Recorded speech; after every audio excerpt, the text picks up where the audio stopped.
പ്രിയപ്പെട്ട സുഹൃത്തുക്കളെ, ഞാൻ ഈ വീഡിയോ ചെയ്യുന്ന സമയത്ത് CPM എന്ന് പറയുന്ന കേരളത്തിലെ ഏറ്റവും വലിയ പാർട്ടി എങ്ങനെയാണ് തിരുത്തേണ്ടത് എന്ന് തീരുമാനിക്കാൻ വേണ്ടി AKG സെൻറ്ററിൽ 3 ദിവസത്തെ സംസ്ഥാന സമിതി ചേരുകയാണ്.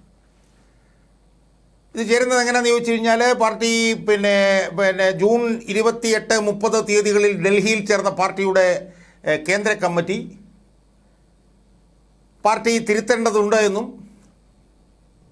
പാർട്ടി നേരിട്ട പാർട്ടിയിലെ ഉണ്ടായ വ്യതിയാനങ്ങൾ എന്താണെന്നുവെന്നും കേന്ദ്ര കമ്മിറ്റി കൂടി കണ്ടുപിടിച്ച് അതൊരു രേഖയാക്കി ജൂലൈ 4-ാം തീയതി അത് വെബ്സൈറ്റിൽ അപ്ലോഡ് ചെയ്യുകയുണ്ടായി. അപ്പോൾ തെറ്റുകൾ എന്താണെന്നുള്ളത് കണ്ടുപിടിച്ചു നിരത്തി.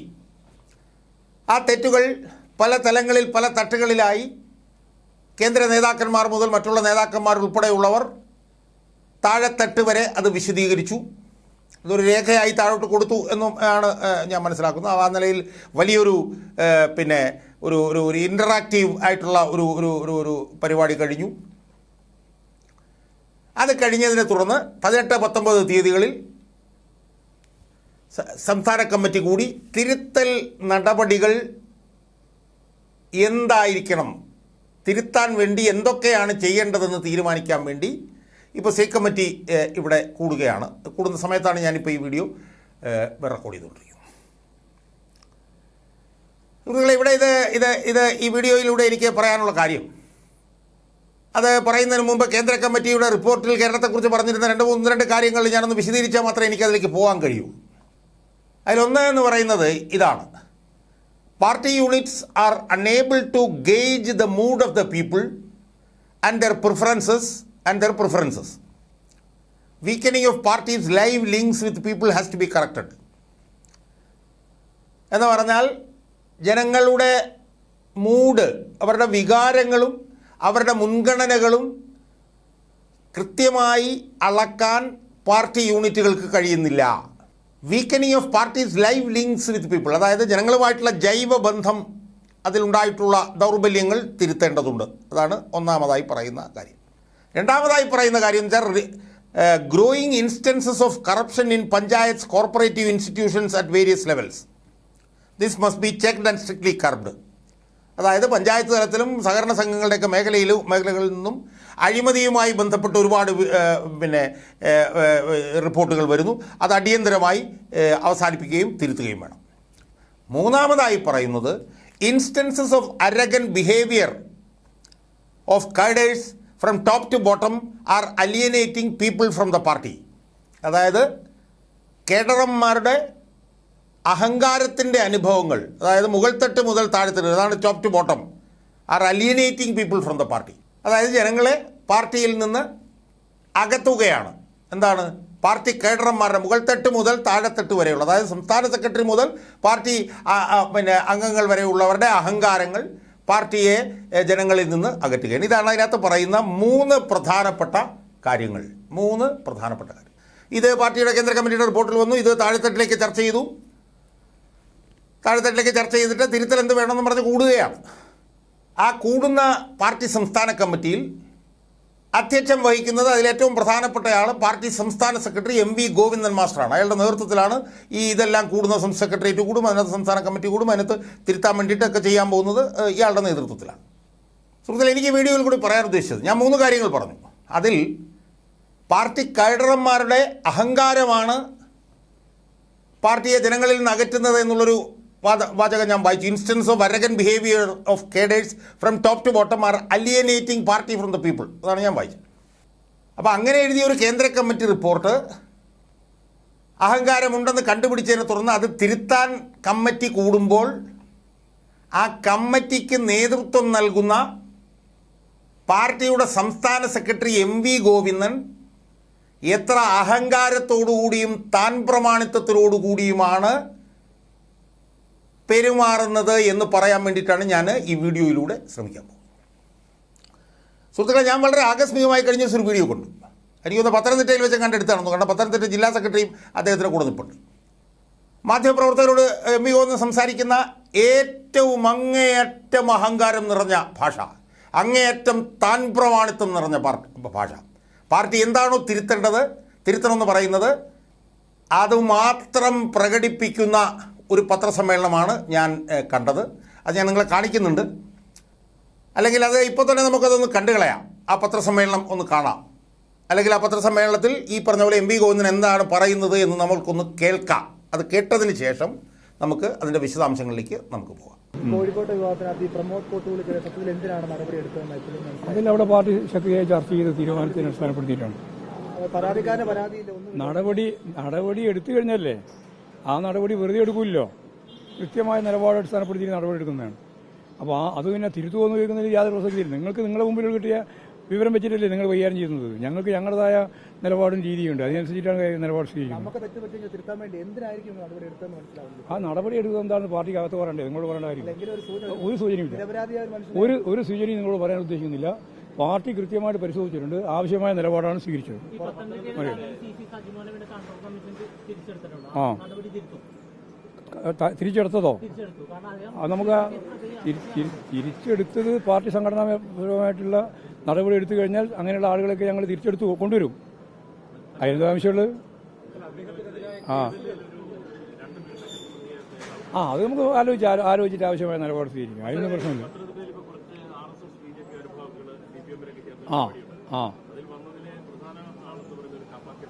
അത് കുറേ ആൾ വന്നില്ലല്ലോ, കുറേ ആൾ വന്നില്ലേ? കേക്ക് വെറുതെ ആവശ്യമില്ല. നിങ്ങൾ ഏത് പത്രമായി ഇതല്ലോ? മനോരമ. പിന്നെ പറഞ്ഞിട്ട് നിങ്ങൾക്ക് വാർത്ത ഉണ്ടാക്കാനല്ലേ? ഞാൻ ഒരു കാര്യം പറയാം, ഞങ്ങളെ കൂട്ടത്തിൽ നിരവധി ആളുകൾ വന്നുകൊണ്ടിരിക്കുന്നുണ്ട്. RS എന്നല്ലേ വരുന്നത്, BJP എന്നല്ലേ വരുന്നത്. അതിൻ്റെ തനി സ്വരൂപങ്ങളായിരിക്കും വരിക. അപ്പോൾ കേൾക്കുക പറഞ്ഞ് തീർക്കട്ടെ. അങ്ങനെ വരുന്നവരെ സംസ്കരിക്കണം. അതിന് കുറച്ച് സമയം പിടിക്കും. ആ സമയം പിടിക്കുന്നു. അത് കൊടുക്കും. അങ്ങനെ അതായത് ഇപ്പോൾ പല പാർട്ടിയിൽ നിന്നും ആളുകൾ വരുന്നവരെ കമ്മ്യൂണിസ്റ്റാക്കി രൂപപ്പെടുത്തണ്ടേ, അതിന് കുറച്ച് സമയം പിടിക്കും. ആ സമയം പിടിക്കുന്നത് കൂടി കണക്കിലെടുത്തിട്ട് വേണം ഓരോരുത്തരെയും വിലയിരുത്താൻ. ഞങ്ങളിപ്പോൾ വന്ന അതായത് ഞങ്ങളുമായി സഹകരിക്കുന്നതാണ് പറഞ്ഞ പച്ച മലയാളം. ഞങ്ങളുമായി സഹകരിക്കാൻ RSSന്റെയും കോൺഗ്രസിന്റെയും വിവിധ രാഷ്ട്രീയ പാർട്ടിയുടെയും ആളുകൾ പാർട്ടിയുമായിട്ട് ബന്ധപ്പെട്ട് വരികയാണ്. ആ വരുന്നവരെ ഞങ്ങൾ സ്വീകരിക്കുന്നു. അങ്ങനെ സ്വീകരിച്ച് അവരെ കമ്മ്യൂണിസ്റ്റ് ആക്കുന്നൊന്നുമില്ല. കമ്മ്യൂണിസ്റ്റ് ആകുന്നത് ഒരു ദിവസം കൊണ്ട് പ്രഖ്യാപിക്കുന്ന നടയല്ലല്ലോ. ഞങ്ങളുടെ പാർട്ടി മെമ്പർഷിപ്പ് എന്നെല്ലാം പറയുന്നത് അതിൻ്റെ ഭാഗമായിട്ട് അനുഭാവി ഗ്രൂപ്പ്, അതിനടിസ്ഥാനപ്പെടുത്തിയിട്ട് കാൻഡിഡേറ്റ് മെമ്പർഷിപ്പ്, അതെല്ലാം കഴിഞ്ഞിട്ട് കുറേ കഴിഞ്ഞാലേ അവരുടെ പാർട്ടിയാവുള്ളൂ. അപ്പോൾ ഇവരൊന്നും ഇപ്പോൾ പാർട്ടിയായിട്ടില്ല, പാർട്ടിയോടൊപ്പം നിൽക്കുകയാണ്. അല്ല അതുണ്ടാവും, അതൊക്കെ അങ്ങോട്ടും ഇങ്ങോട്ടുള്ള സംഘർഷം നടന്ന കാലല്ലേ. ആ സംഘർഷത്തിന്റെ ഭാഗമായിട്ട് അങ്ങോട്ടും ഇങ്ങോട്ടൊക്കെ പ്രശ്നമുണ്ട്. ആ പ്രശ്നമുള്ളവരൊക്കെ തിരുത്തി വരാൻ തയ്യാറുണ്ടെങ്കിൽ അവരെ നല്ലപോലെ തിരുത്തണം. തിരുത്തി കുറച്ച് സമയം പിടിക്കും. സുഹൃത്തുക്കളെ, പത്രസമ്മേളനത്തിൽ MP ഗോവിന്ദൻ പറഞ്ഞത് കേട്ടല്ലോ. 2-3 വിഷയങ്ങളാണ് MP ഗോവിന്ദനോട് ചോദിച്ചത്. ആദ്യം ഇവിടുത്തെ പിന്നെ റെയിൽവേയുമായി ബന്ധപ്പെട്ട ചില കാര്യങ്ങൾ, അത് ഞാൻ ഇതിൽ കൊണ്ടുവന്നിട്ടില്ല, അത് എഡിറ്റ് ചെയ്ത് കളഞ്ഞിട്ടുണ്ട്, അത് നമുക്ക് പ്രസക്തമല്ല. ആദ്യമായി കോഴിക്കോട് നടന്ന PSC കോഴയുമായി ബന്ധപ്പെട്ട അഴിമതി പ്രശ്നത്തെക്കുറിച്ച് അദ്ദേഹത്തോട് ചോദിച്ചു. എത്ര അഹങ്കാരത്തോടു കൂടിയുള്ള മറുപടിയാണ് അയാൾ പറയുന്നത്. 1 ഇഞ്ച് അയാൾ മാറിയിട്ടുണ്ടോ? അയാളിൽ 1 ഇഞ്ച് അഹങ്കാരം കുറഞ്ഞിട്ടുണ്ടോ? അത് സംബന്ധിച്ച് സ്വാഭാവികമായും മാധ്യമപ്രവർത്തകർ ചോദിക്കുമല്ലോ. ചോദിക്കുമ്പോൾ അവരോട് സഹിഷ്ണുതയോടുകൂടി മറുപടി പറയുന്നതിന് പകരം, അവരോട് സ്നേഹത്തോടുകൂടി മറുപടി പറയുന്നതിന് പകരം അയാൾ പുച്ഛിച്ച് തള്ളുകയാണ്.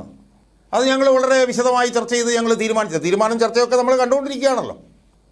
അപ്പോൾ ഒരാൾ ചോദിച്ചു എന്താണ് ഇയാൾ ചെയ്ത കുറ്റം? അതൊന്നും നിങ്ങളോട് പറയേണ്ട കാര്യമില്ല, അതൊക്കെ ഞങ്ങളങ്ങ് പാർട്ടിയിൽ പറഞ്ഞോളാം. നമ്മളിന്ന് ആലോചിച്ച് നോക്കണം.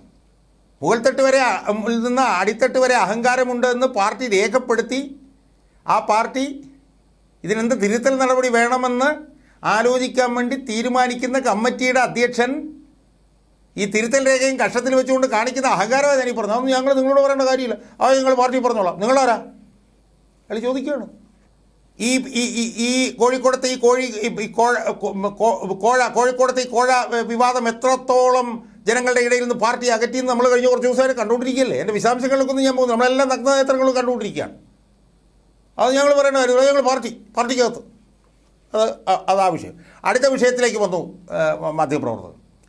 പത്തനംതിട്ടയിൽ കുറേ അവന്മാരെ പാർട്ടിയിലേക്ക് കൊണ്ടുവന്നു. കാപ്പ കേസിലെ പ്രതി, എല്ലാ വൃത്തികേടുകളും ചെയ്ത കുറേ ക്രിമിനലുകൾ കാപ്പ ചുമത്തിയവർ, പിന്നെ അടിപിടി കേസിൽ പ്രതികൾ, സ്ത്രീകളുമായി മോശമായി പെരുമാറിയ കേസിൽ പ്രതികൾ, അങ്ങനെ കുറേ അലവലാദികളെ, കുറേ തേർഡ് റേറ്റ് ക്രിമിനലുകളെ പത്തനംതിട്ടയിൽ പാർട്ടിയിലേക്ക് കൊണ്ടുവന്നെന്ന് മാത്രമല്ല അതിനെ ന്യായീകരിക്കുകയും ചെയ്തു. ആകെ നാണം കെട്ട് തുണിയിട്ടിട്ട് പോലും പുറത്തിറങ്ങാൻ പറ്റാത്ത സ്ഥിതിയിലേക്ക് വന്നു. നമ്മളെല്ലാവരും കണ്ടതാണ് പാർട്ടി എത്രത്തോളം നാണം കെട്ടു എന്ന് നമ്മൾ കണ്ടതാണ്. അതിനെക്കുറിച്ച് ചോദിച്ച ഉടനെ തന്നെ ഇയാൾ ഈ അഹങ്കാരത്തിൽ ഇയാളുടെ മറുപടി എന്ന് പറയും, നിങ്ങളേത് പത്രം, മനസ്സിലായില്ലേ? ഏത് ചോദ്യം ചോദിച്ചവൻ അവൻ ഏത് പത്രമാണെന്ന്. അപ്പോൾ പറഞ്ഞ മനോരമ. മനോരമയാണെങ്കിൽ പിന്നെ നമുക്ക് അറിയാമല്ലോ. ഇയാൾ പറയുകയാണ്, തിരുത്താൻ വേണ്ടി വന്ന് നിൽക്കുന്ന ആൾ പറയുകയാണ്, കുറുന്തോട്ടിക്ക് വാദം പിടിച്ചു എന്ന് പറഞ്ഞ പോലെയാണ്. അതിനുശേഷം അയാൾ പറഞ്ഞു, അത് കള്ളന്മാരും ക്രിമിനലുകളും ഒക്കെ അല്ലേ, ഞങ്ങൾക്കറിയാം, അവരൊക്കെ വന്നിട്ട് അവരെ ഞങ്ങൾക്കൊന്ന് സംസ്കരിക്കണം, കുറച്ച് സമയമെടുക്കും. നമുക്കിത് ആലോചിച്ച് നോക്കണം. നമ്മൾ എന്ത് വിശദീകരണം നമുക്കിതിനകത്ത് പറയാനുണ്ടെന്ന് ആലോചിച്ച് നോക്ക്. കണ്ണി കണ്ട ക്രിമിനലുകളും കൊള്ളരുതാത്തവരും വെട്ടുകേസിൽ പ്രതികളും കുത്തുകേസിൽ പ്രതികളും സ്ത്രീകളോട് മോശമായി പെരുമാറിയമ്മമാരും ആയിട്ടുള്ള കുറേ എണ്ണത്തിനെ ഇതിനകത്തേക്ക് എടുത്തുകൊണ്ട് വരികയാണ് MV ഗോവിന്ദൻ. എന്നിട്ട് അയാൾ ഉളുപ്പില്ലാതെ നിന്ന് ന്യായീകരിക്കുകയാണ്. ചോദ്യം ചോദിക്കുന്ന പത്രക്കാരോട് ചോദിക്കുകയാണ്, നിങ്ങൾ ആരാണ്, നിങ്ങൾ ഏത് പത്രമാണോ? ഞാൻ പറഞ്ഞത്, അപ്പോൾ ഇതിൽ നിന്നൊക്കെ നമുക്കൊരു കാര്യം വളരെ കൃത്യമായി മനസ്സിലാക്കാം. ഒന്നും സംഭവിക്കാൻ പോകുന്നില്ല. ഇത് ഇങ്ങനെ തന്നെ ഇതങ്ങ് ഇല്ലാതാകും, അത്രേ ഉള്ളൂ. അല്ലാതെ ഒന്നും ഇതിനകത്ത് സംഭവിക്കാൻ പോകുന്നില്ല. ഞാൻ പശ്ചിമബംഗാളിലെ ഒരു കാര്യം ഓർമ്മപ്പെടുത്തി ഞാനൊന്ന് അവസാനിപ്പിച്ചോളാം. 35 വർഷക്കാലം തുടർച്ചയായി ഭരണം നടത്തിയതാണ് പശ്ചിമബംഗാളിലെ പാർട്ടി. 5 തവണ തുടർച്ചയായി അധികാരത്തിൽ വന്നു. ആ 5 തവണ വന്നപ്പോൾ 50% വോട്ടിൻ്റെ ഭൂരിപക്ഷത്തിൽ 50% വോട്ട് മേടിച്ചിട്ടാണ് അധികാരത്തിൽ വന്നത്. 294 അംഗ നിയമസഭയിൽ 200-ലധികം സീറ്റ് മേടിയിട്ടാണ് അവിടെ 5 പ്രാവശ്യം തുടർച്ചയായി അധികാരത്തിൽ വന്നത്. ആ പാർട്ടി 50%-ലധികം വോട്ടിൻ്റെ ഷെയർ ഉണ്ടായിരുന്ന, പലപ്പോഴും 200 സീറ്റിലധികം ഭൂരിപക്ഷം ഉണ്ടായിരുന്ന ആ പാർട്ടി 2011 തോറ്റു. 2011 തോറ്റു. 2011 നിയമസഭയിലേക്കാണ് തോറ്റത്. 2016 നിയമസഭയിൽ തോറ്റു. 2019 ലോക്സഭയിൽ തോറ്റു. 2021 വീണ്ടും നിയമസഭയിൽ തോറ്റു. 2024 ലോക്സഭയിൽ തോറ്റു. അങ്ങനെ 2011 ശേഷം 5 പ്രാവശ്യം അവിടെ ആ പാർട്ടി തോറ്റു, തുടർച്ചയായി തോറ്റു. അവിടെ 50%-ലധികം വോട്ടുണ്ടായിരുന്ന പാർട്ടിക്ക് ഇപ്പോൾ ഉള്ള വോട്ട് ഷെയർ എത്രയാണെന്നറിയാമോ? 6.33%. 294 അംഗ നിയമസഭയിൽ 200-ലധികം സീറ്റുകൾ ഉണ്ടായിരുന്ന ആ പാർട്ടിക്ക് ഇപ്പം ഒരൊറ്റ MLA പോലും ഇല്ല. ഗോവിന്ദ മനസ്സിലാക്ക്. 2019 7.5% വോട്ടുണ്ടായിരുന്നെങ്കിൽ ഇപ്പോൾ 6.5% വോട്ടേ ഉള്ളൂ. ഇത്തവണ കുറേ സ്ഥലത്ത് മത്സരിച്ചു. ആകെ 2 സ്ഥലത്താണ് കെട്ടിവെച്ച കാശ് കിട്ടിയത്. അപ്പം അതുകൊണ്ട് ഈ ഗോവിന്ദനൊക്കെ മനസ്സിലാക്കേണ്ട ഒരു കാര്യം, ഇതെന്നേക്കുമായി ഈ ബംഗാളിൽ നിന്ന് ഇത് തൂത്തെറിയപ്പെട്ട് കഴിഞ്ഞു. 5 തെരഞ്ഞെടുപ്പിൽ തോറ്റു കഴിഞ്ഞു. ഇനി ത്രിപുരയുടെ കാര്യം കൂടെ ഞാനൊന്ന് സൂചിപ്പിച്ചേക്കാം. ത്രിപുരയിൽ 4 തവണ തുടർച്ചയായി ഭരിച്ചതാണ്. അവിടെ 2 സീറ്റിലുണ്ട് ലോക്സഭയിൽ. 2 സീറ്റിൽ മത്സരിച്ചു. ഒരു കോൺഗ്രസുമായിട്ട് ചേർന്ന് അവിടെ മത്സരിച്ചത്. ഒരു സീറ്റിൽ കോൺഗ്രസ് മത്സരിച്ചു, ഒരു സീറ്റിൽ CPM മത്സരിച്ചു. ഈ 2 മണ്ഡലങ്ങളിലും 10 ലക്ഷം വീതം വോട്ടാണ് ഉള്ളത്.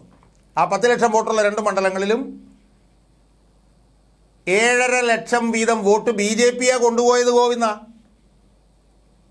ഈ 2 മണ്ഡലങ്ങളിലും 7.5 ലക്ഷം വോട്ട് BJPക്ക് കിട്ടി. 2.5 ലക്ഷം വോട്ടാണ് ഈ CPM-ന് അവിടെ ത്രിപുരയിൽ കിട്ടിയത്. മനസ്സിലാക്കുക നിങ്ങൾ. അവിടെയും തീർന്നു ഇത്.